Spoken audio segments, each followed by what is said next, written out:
या ठिकाणी उपस्थित असलेले आदरणीय भगीरथ भालके साहेब,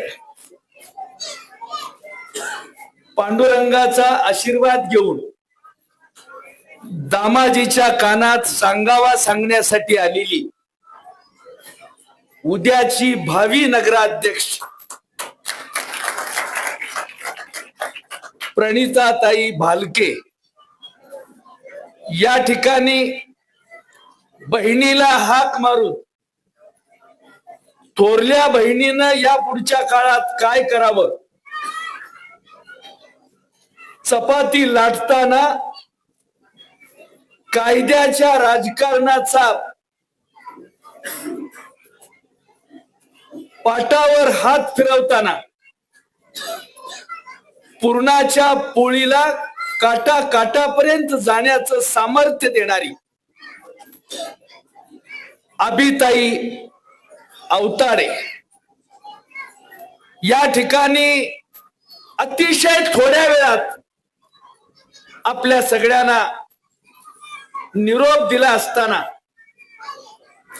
आपण सर्वजण या ठिकाणी आलात, ते सर्व नगरसेवकाच्या हाकेला वो देऊन उपस्थित असलेल्या बंधूंनो, भगिनीनो, माय बहिणीनो, शाळा कॉलेजात शिकत असलेल्या तरुण मित्रांनो, आज या सर्व परिस्थितीत सत्ता आणि संपत्तीच्या जोरावर जी माणसं दावत तुटलेल्या चित्रापासारखं उधळतायत, त्यांना कोण आवरणार याच्याबद्दलच्या वेदना भगीरथ दादांनी आपल्या समोर मांडलेल्या आहेत. अशा वेळेला 20 उमेदवार आपल्या बाजूने उभे आहेत, तर तीर्थक्षेत्र विकास आघाडीच्या वतीनं, तर विरोधी बाजूला 20 उमेदवार उभे आहेत. परवा सीओला, तहसीलदारला माहिती विचारली, त्यांनी सांगितलं एक उमेदवार तिसरी नापास आहे. त्यांना GR वाचून दाखवायला कोण जाणार मला माहित नाही. तसं वाचता येत नाही, दुसऱ्या माणसाला डमी अर्ज भरता येत नाही. तिथं जो नगरसेवक गेलाय त्यांनीच तो GR वाचायचा असतोय. एखाद्या कागदात बघून जर त्याला ठराव मांडायचा असेल, तो ठराव मांडताना स्वतः मांडावा लागतोय. असं असताना देखील विमलताई बोराडेचं शिक्षण कमी झालं होतं, पण दादा ही कारखाना झाला पाहिजे बरं का, ह्या आमचा कारखाना आहे असं ताईनं सांगितलं होतं, पण कुणाला डमी वाचायला नेलं नव्हतं. आता ह्या तिसरी पास असलेल्या उमेदवारानं काय करायचं, त्याला कसं मतदान करायचं, तुम्ही कसं त्यांना निवडून देणार, याच्याबद्दल थोडीशी माहिती आपल्याला असणं आवश्यक आहे. मंड झालेला विळा आहे, धार नसलेला विळा आहे. अशा कोयत्यानं शेपूची भाजी कापायची कशी कोण शिकवणार, कोण यांना त्याचं ज्ञान देणार. परंतु येळा मंड असला म्हणून काय झालं, कोयत्याला धार नसली म्हणून काय झालं, व्याजाच्या संपत्तीनं दाटलेला पिशवीचं तोंड जर मोकळं सोडलं तर मंड झालेला विळा देखील चालतो, असं विरोधकाचं म्हणणं आहे. चालवून कुणी घ्यायचा हे तुम्ही खऱ्या अर्थानं त्या ठिकाणी ठरवायचं आहे. माय मावल्यानो, उपस्थित असलेल्या सगळ्या बंधू भगिनीनो, पाया पडून कळकळीची विनंती करतो, या सगळ्या परिस्थितीमध्ये आपली उमेदवार BSc झालेली आहे.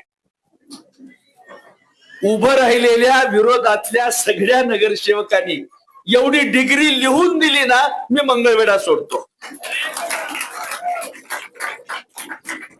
ही डिग्री लिहून दिली तरी त्यांच्या मध्यस्थाचं तर बोलतच नाही. असं होत नाही. मला 20 वर्ष आणि 5 वर्ष मोहोळसाठी 25 वर्ष तुमच्या आशीर्वादानं आमदार म्हणून राहिलो. परंतु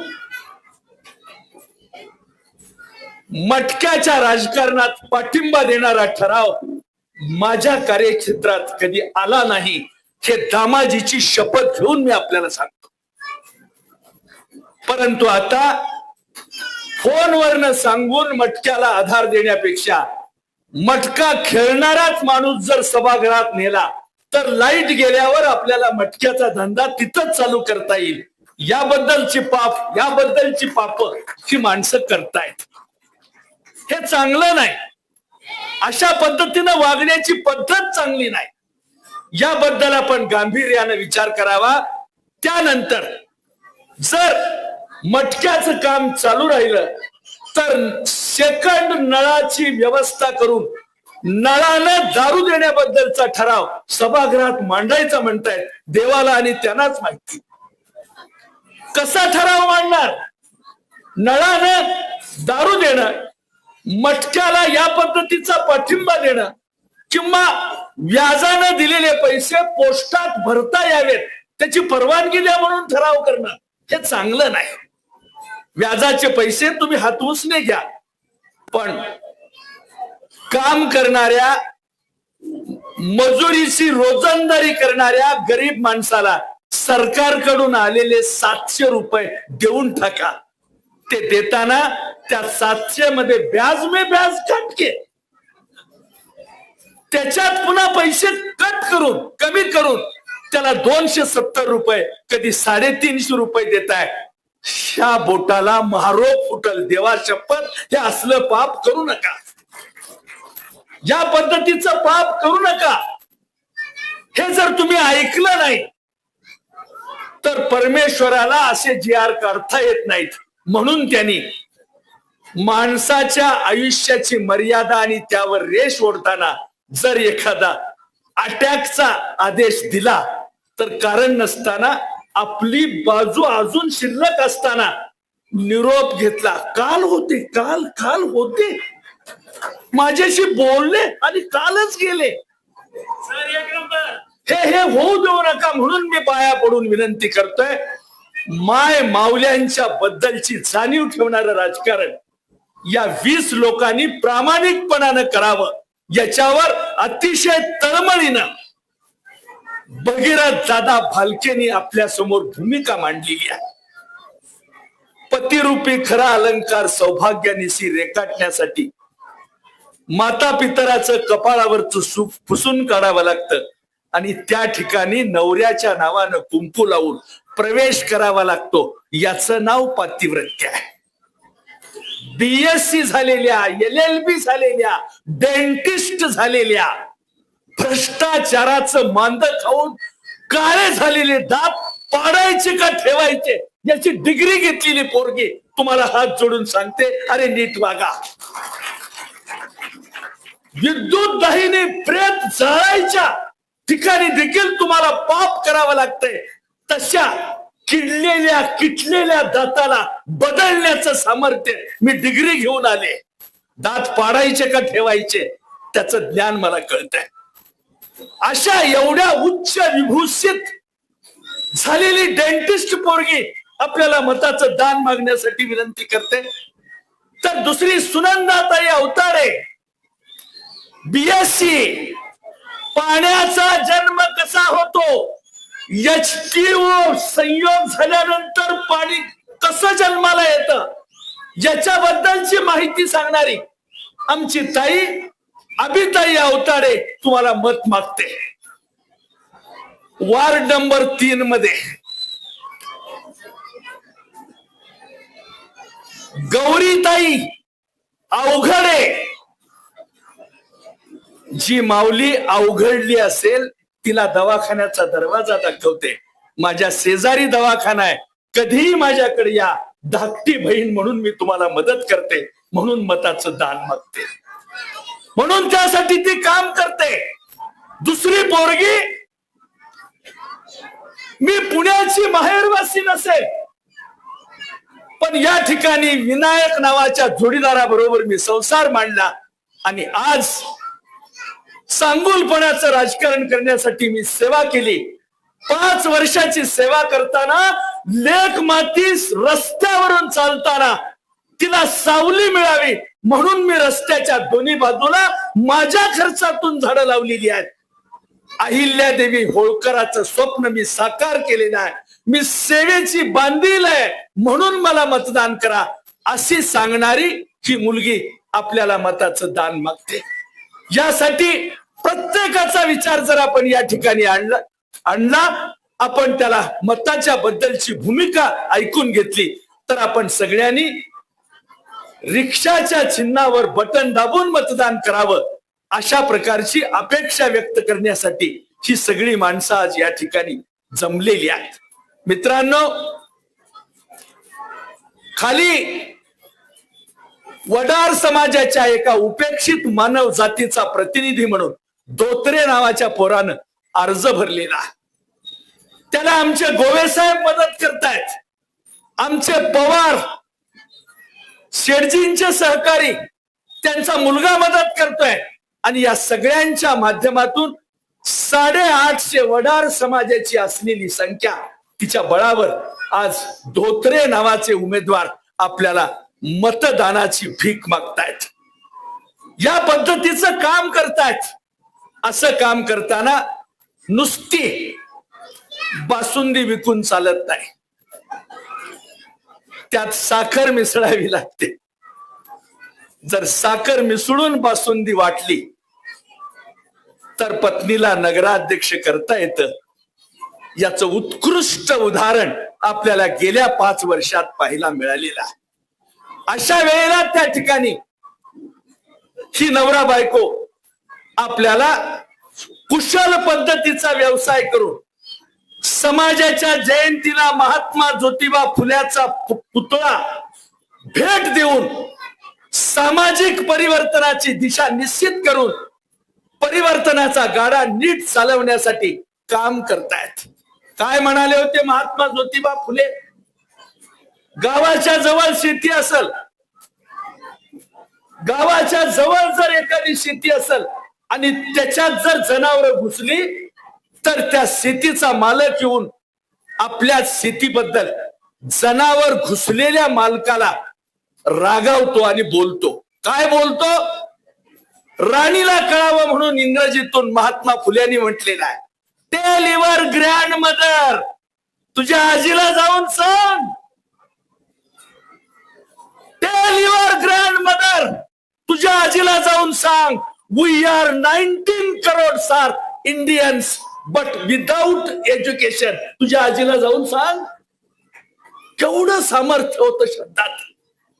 टोकदार असलेल्या शब्दाची जखम करणारी ताकद महात्मा फुल्यांच्या प्रतिभेत होती. त्या समाजाचं, त्या प्रतिनिधीचं नाव घेऊन आज हे कुटुंब आपल्याला मताचं दान मागतंय.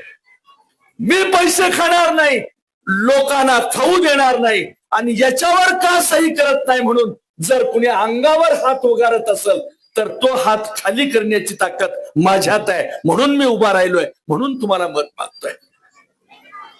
ही माणसं या पद्धतीने किंमत मोजून पुढे आलेली आहेत.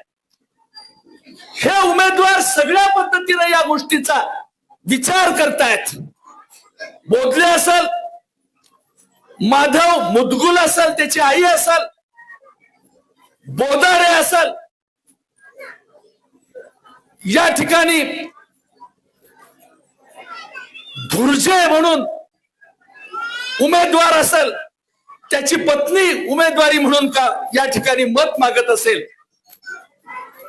आपल्या या सगळ्या माध्यमातून काम करताना विक्रम शेंबडे नावाचा एक गरीब पोरगा उभा राहिलेला,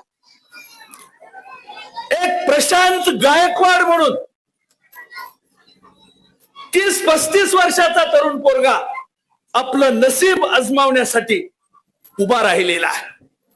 या सगळ्या माध्यमातून 10 प्रभागातून ही सगळी माणसं या पद्धतीनं काम करत असताना आपण सगळ्यांनी या परिस्थितीचा आज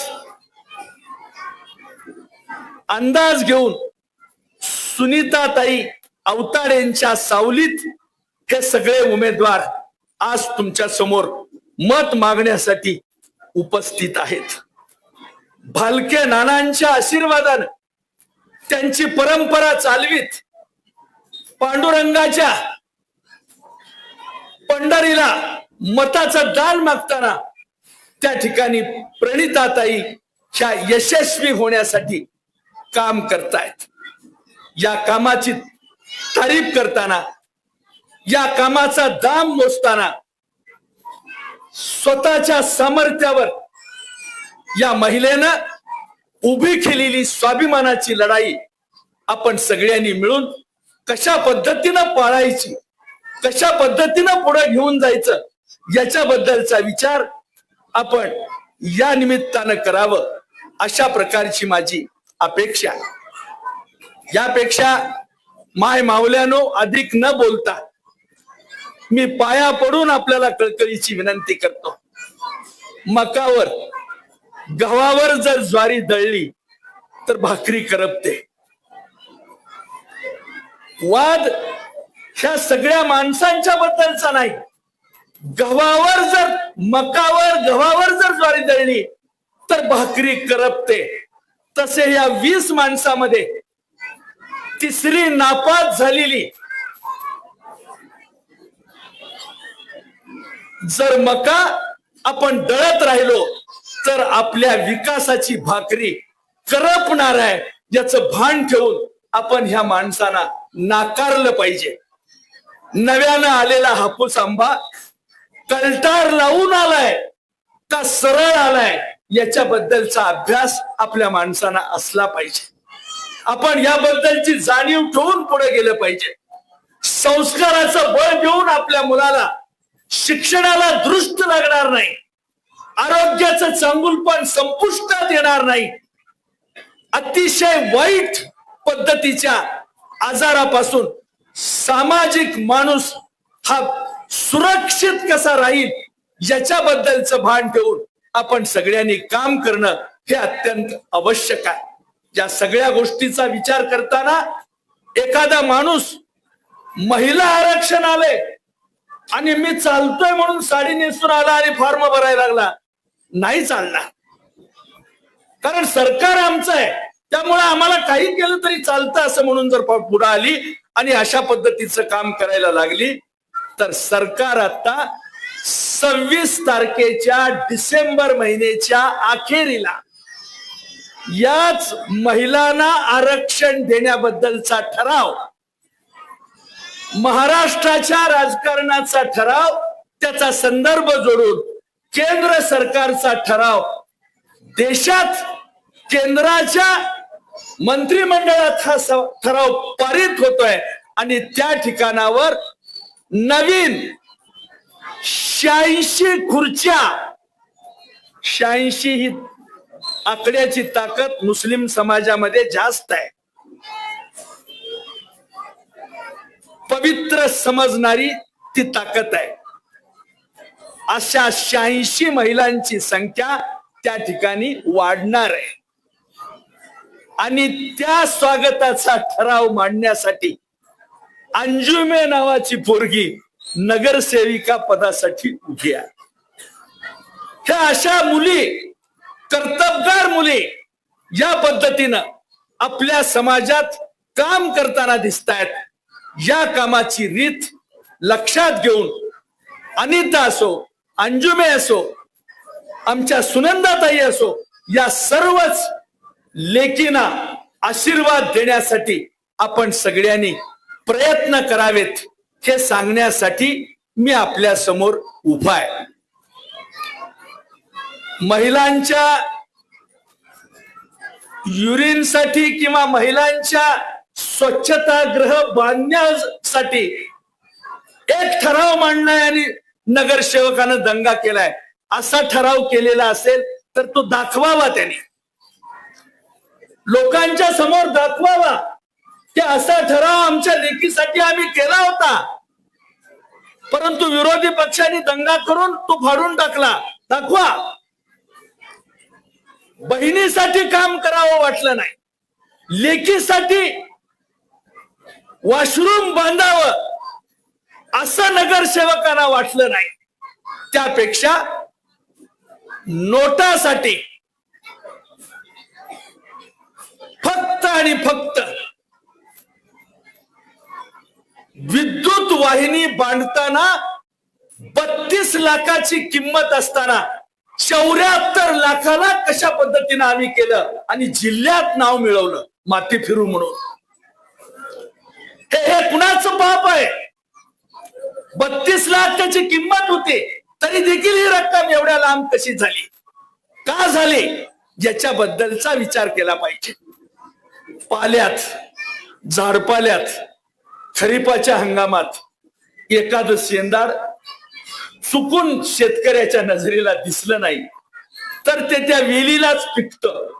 पिकल्यावर त्याला जर कुणी उचललं नाही तर जो भाग मातीला टेकलाय तो त्याचा पांढरा होतो आणि जो भाग उन्हानं जास्त तापलाय तो भाग शेवटी उलतो, शेंदाड उरल्यासारखा उलतो.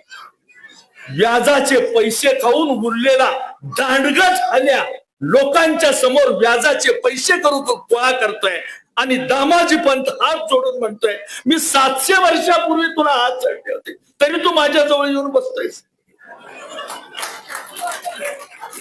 700 वर्षापूर्वी तुझ्या आजोबाला पणजोबाला मी हात जोडले आणि अजून तू माझी साथ सोडत नाही, म्हणून त्यांच्या डोळ्यात पाणी आलेलं होतं. याची जाणीव मला आपल्याला या निमित्तानं करून द्यायची आहे. ही सगळी ताकद हा सालावरचा गडी बदलायचा कसा, त्याची ताकद तुमच्या मताच्या ठोक्यात आहे. ती ताकद आपण वापरून दाखवा, एवढीच मला आपल्याला या ठिकाणी कळकळीची विनंती करायची आहे. हे सगळे प्रश्न समाजाला कळले पाहिजेत, समाजाला उमजले पाहिजेत. चांगल्या प्रकारच्या शाळा, का खाजगी शाळांनाच नर्सरी काढण्याबद्दलची हौस आहे? नगरपालिकेची एखादी शाळा नर्सिंग पद्धतीची शाळा काढण्याबद्दलच वेदांत समाजाला सांगण्याबद्दलची भूमिका इथल्या नगरपालिकेनं का करू नये? चांगली मॉन्टेसरी इथं का निर्माण होऊ नये, ज्याच्याबद्दलचंही गांभीर्य आपण या निमित्तानं लक्षात घ्यावं अशी अपेक्षा व्यक्त करतो.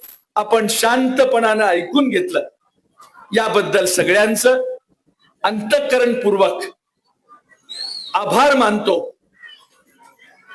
कागदावर काळं करण्या इतकं का सोपं असतं मातीला हिरवं करणं?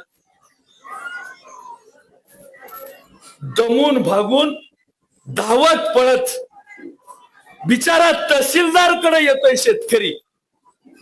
आमचा शेतकरी तहसील कार्यालयात गाराणं मांडण्यासाठी येतोय आणि पाया पडू संस्कृतीचा पुजारी इथला तहसीलदार. वाळू नदीची कमी झालेली आहे आणि त्याच्यावरचा जीएसटी माझ्याकडे का भरला नाही म्हणून पात्रात उतरून पाण्यात बुडून आपल्या शेतकऱ्याला त्रास देतोय. कशाचं देतोय काय, कुणासाठी आणि कशासाठी राजकारण करताय? एकदा समाजाला सांगा.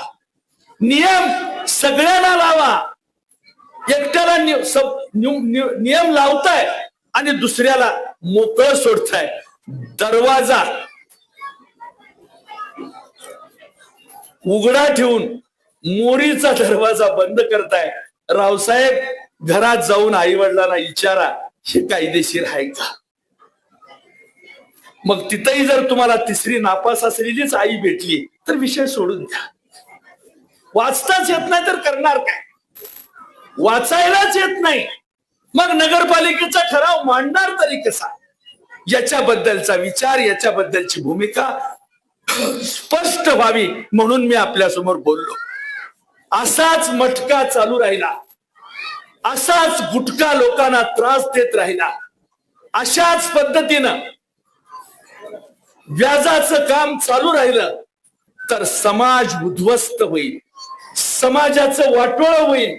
म्हणून वयाच्या 73व्या वर्षी देखील सिम कार्डात किती पैसे आहेत हे माहीत नसताना देखील मी आपल्याला सांगतोय, अरे हा गुटखेवाला सिम कार्डाचा निलाव करतोय, हा गुटखेवाला माणसाला उद्ध्वस्त करतोय. अशा परिस्थितीमध्ये समाजाला आपण नीटपणानं धीटपणानं जर या ठिकाणी आपण प्रयत्न केला, माणुसकी जतन केली, तरुणाईला नीटपणानं वागवण्यासाठी समाजात एखादी दुसरी तालीम असावी. दारूची बाटली नीट करण्यापेक्षा दुधाच्या बाटलीची सोय लागावी म्हणून मी आपल्या समोर बोललो. त्यासाठी नगरपालिकेनं जागा आरक्षित करावी. वय झालेला माझ्यासारखा माणूस काठी टेकवत जर गणेश बागेत गेला तर त्याला बसायला जागा असावी. ते बसताना ऋणानुबंधाच्या जिथून पडल्या गाठी, भेटी तर उष्टता मोठी, यासारखं गाणं त्याच्या कानावर पडावं. त्या ठिकाणी आकाशाशी जडले नाते धरणी मातेचे, स्वयंवर झाले सीतेचे, अशा गदिमांच्या गाण्याची ओळ कानावर पडावी. यासाठी चांगुलपण जतन करणारी व्यवस्था समाजात असावी. संस्कार घडावेत यासाठी प्रयत्न व्हावेत. तसे प्रयत्न करण्यापेक्षा व्याजानं पैसे दिल्यावर पैसे दुप्पट होतात. काय काय घ्यायचं याच्यातून काय समजून घ्यायचं? व्याजाचे पैसे पोस्टात भरण्याबद्दल आम्ही ठराव करणार, यातून काय घेणार? यासाठी आपल्याला विरोध करायचा आहे. एका सहीच्या, एका सिक्क्याच्या ठोक्यात ही अशी प्रवृत्ती आपल्याला बाद करायची आहे. त्यासाठी आपण प्रयत्न करावा म्हणून मी या ठिकाणी बोललो. या ठिकाणी पारादे आलेले आहेत, गाडे आलेले आहेत. संविधानाचा विषय समाजात मांडण्याबद्दलची भूमिका ते मांडतायत. अशा वेळेला परमपूज्य बोधिसत्व डॉक्टर बाबासाहेब आंबेडकरांच्या पायावर दर्शन घेण्यासाठी म्हणून ते त्या ठिकाणी दीक्षाभूमीवर जाण्याचा संकल्प करतायत. अशा वेळेला आपण सगळ्यांनी वाईट असलेली गोष्ट, नासलेला आडीचा आंबा आपण बाजूला करण्याबद्दल प्रयत्न करावा. आणि सुगडं पुंजताना, संक्रांतीचं सुगडं पुंजताना त्याच्याबद्दलचं पावित्र्य जपावं म्हणून मी तुम्हाला या सगळ्या गोष्टी सांगितल्या. नासलेला आंबा आडीचा बाजूला करण्यासाठी आपण सगळेजण प्रयत्न करूया अशा प्रकारची अपेक्षा व्यक्त करतो. शेठजींनी, मारवाडी वकिलांनी, भालके साहेबांनी, या दैवतांनी सामाजिक परिवर्तन त्याचे सिद्धांत समाजापुढे मांडले. 1 रुपयाचाही काळा बाजार न घडू देता कारखानदारी आपल्या ताब्यात देऊन ते स्वर्गाला गेले. त्याचं पावित्र्य जपणं ही आपली जबाबदारी आहे. ते पावित्र्य जपण्यासाठी आपण सगळेजण मिळून प्रयत्न करूया अशी कळकळीची विनंती करतो. आपण शांतपणानं ऐकून घेतलं याबद्दल तुमचं अंतःकरणपूर्वक आभार मानतो. आता भगीरथ भालके या ठिकाणी आलेली आहे. आपल्या कामात गर्क असल्यामुळं आपला शेतकरी त्यांना म्हणतोय, मला आता पिकाच्या कामामुळं पांडुरंगाला येता येणार नाही, माझाही नारळ प्रणितीताईच्या ओटीत देऊन पांडुरंगाला पोचवा असं सांगणारी व्यवस्था आज या ठिकाणी आलेली आहे. मी पण तेच सांगतो. आणि अशा पद्धतीनं सांगत असताना या चांगुलपणाचा आविष्कार समाजापर्यंत पोहोचवण्यासाठी तुम्ही इथं आलात, माझे 4 शब्द ऐकले. जे आले नाहीत त्यांना तुम्ही जाऊन सांगायचंय आणि त्यांना आपल्यासाठी काम करायला भाग पाडायचंय. नवलेसच्या निमित्तानं उमेदवार म्हणून पुढे आलेला माणूस, प्रत्येक समाजातला प्रतिनिधी, या सगळ्यालाच तुम्हाला जपायचंय, तुम्ही नीटपणानं सांभाळायचंय अशा प्रकारची विनंती करतो. माणूस घाईला आला होता, या 2 तारखेपर्यंतच त्याला माणसं सांभाळणं जरा कठीण झालं होतं. ज्याला मान वळवल्यावर पैसे येतात त्याला थांबायची अडचण नाही.